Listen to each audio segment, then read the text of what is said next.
Everybody, how you doing? My name is Dom from UPLift Herbs. Thanks for coming back.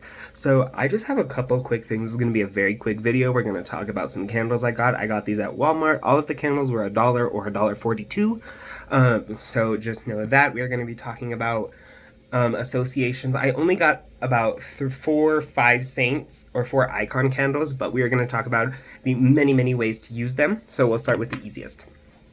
Basic blue candle. Basic blue candle. The wick is in the center. Wick is in the center. I like them if they have little holes in it, mostly because the oil drips down. You don't have to. This blue candle can be used for anything you associate the color blue with. Healing, purification. I use blue as like a mental color a lot, as well as a color of communication. So like if a couple is having a hard time communicating with each other, a blue candle for each of them will help to kind of purify them. It also helps to just kind of clear away a lot of things. Blue is a very gentle cleansing. You can think about it as like a clear day in the sky. The sky is clear of clouds. When you use this, you can clear your mind of clouds as well. Also used for healing, for purification, for water spirits, for air spirits, as offerings, as invocations. You can tie sigils to this, Saint Michael or Saint...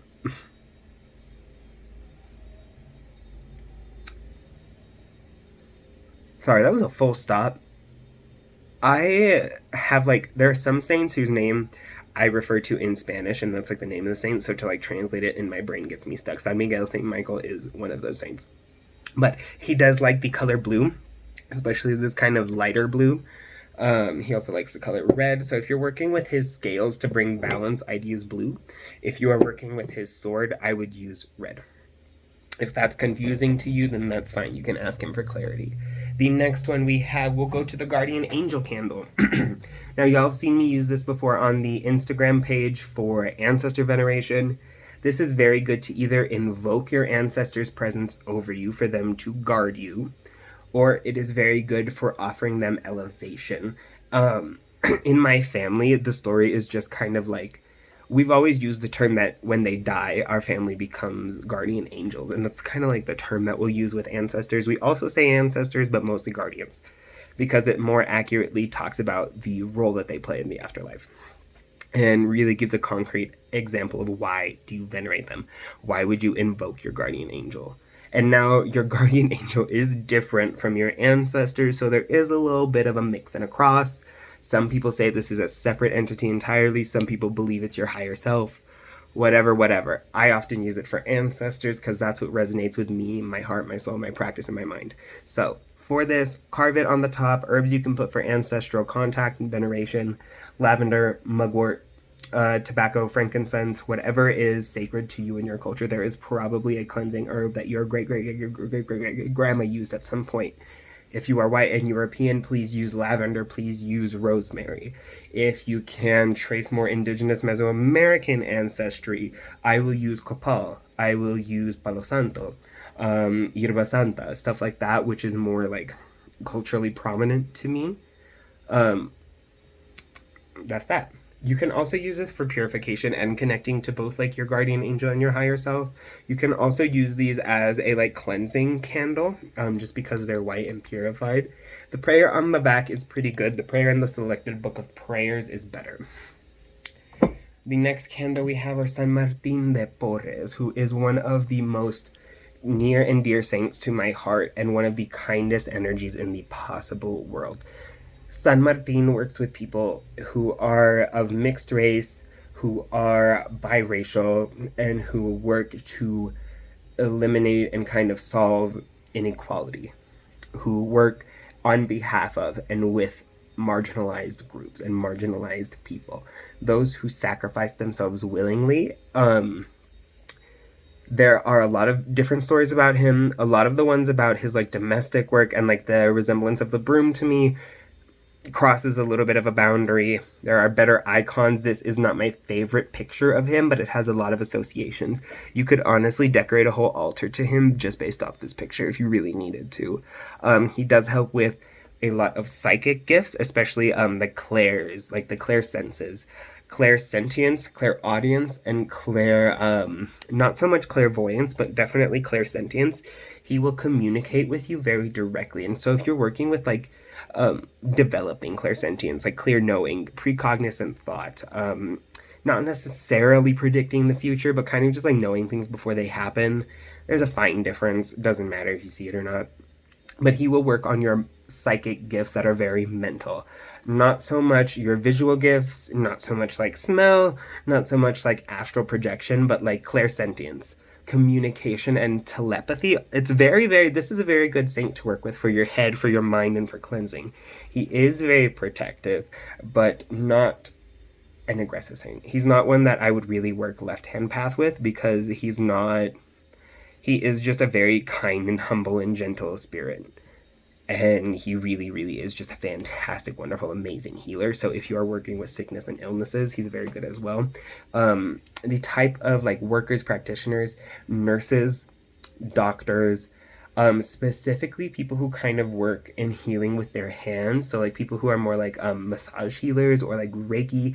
I don't want to really say Reiki because that's a totally different system and a totally different culture. So I'm going to pretend I didn't say that, but you're going to remember that I said that I didn't say that, because that's a good example for you moving forward. But San Martin, amazing, wonderful. Venerate him highly. He likes black coffee and clear glasses of water. If you make him a black coffee and you are asking for him to bless you with something, I would put half white sugar and then the rest of the cup black coffee. It has symbolism for him personally, but it's also just like a good way to invoke some more like kinder energies of him. If you're asking for something, it butters him up a little bit, butter him up. Give them something so they really feel like they want to call to you.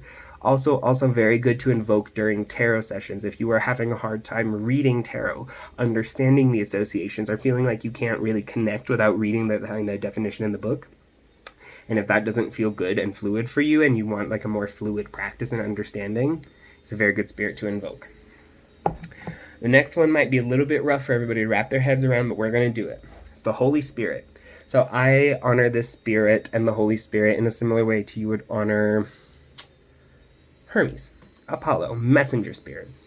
The Holy Spirit to me is a pure fire.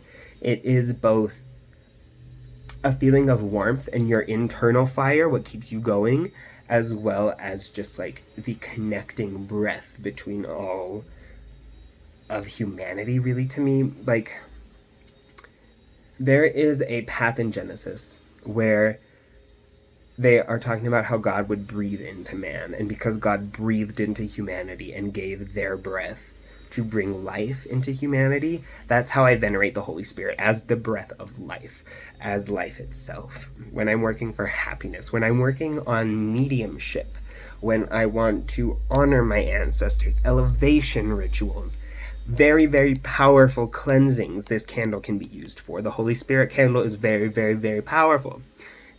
If you approach it with disrespect, it's not going to do a whole lot. But if you honor and invoke this spirit, they will help you. You do not have to be Christian to invoke this spirit at all. This spirit is literally the connecting consciousness about all humanity. This is the collective consciousness. This is the face that collective consciousness and like universal knowledge wears in Minecraft. So the threads that hold everything together, if you need to invoke, if you need to bring something, if you need to manifest something, if you need to remove something. The last candle, or one of the last candles we're going to talk about, is the Santo Nino de Atocha. You can use candles like this to invoke the spirit that it's on, to invoke their blessings, and they often have, Catholic saints have associations. The church will tell you kind of like what they do. They're called patronages.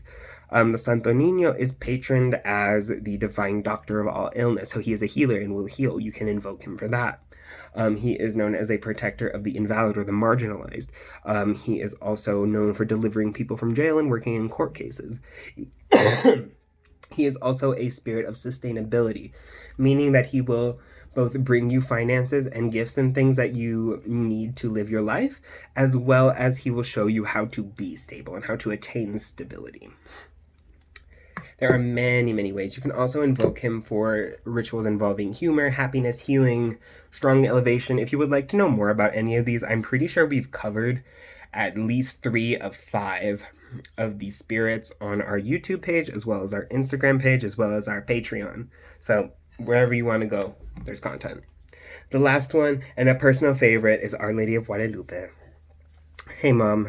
How you doing, Mom? Doing good, Mom? I'm doing good. Love you.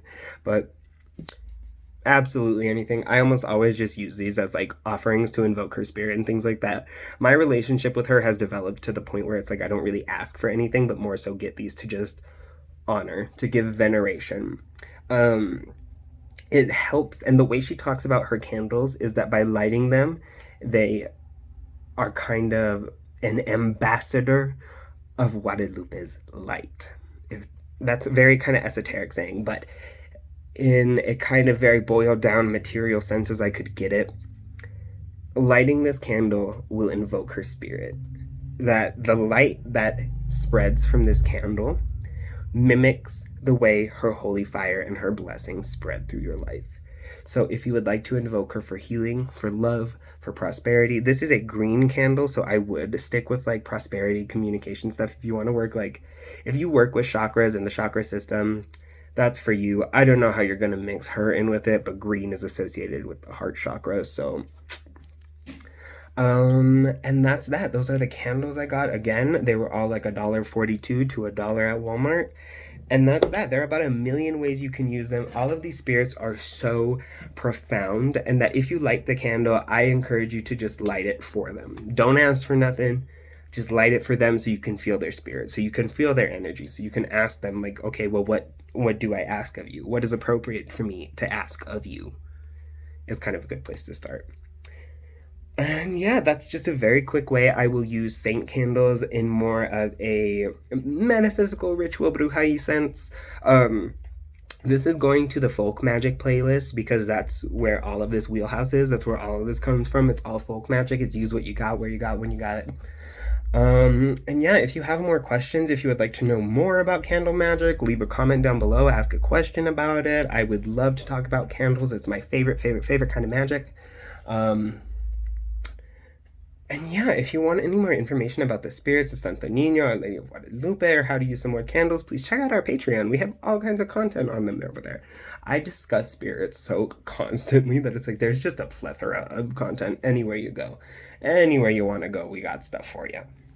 That's all I have for you today. Thank you so much for being here. I appreciate you. It is peace I offer you, and it is in peace I leave you right after I pull this card. The star, refresh yourself, rejuvenate, use a get blue candle, put the stars out. You know what I'm going to do? I'm going to take this star card, I'm going to set it on the bottom and put this blue candle over it. That way this blue candle radiates all of this positive healing, rejuvenation energy up the star. Rejuvenate yourself. Take care of yourself. Have a great day. Bye.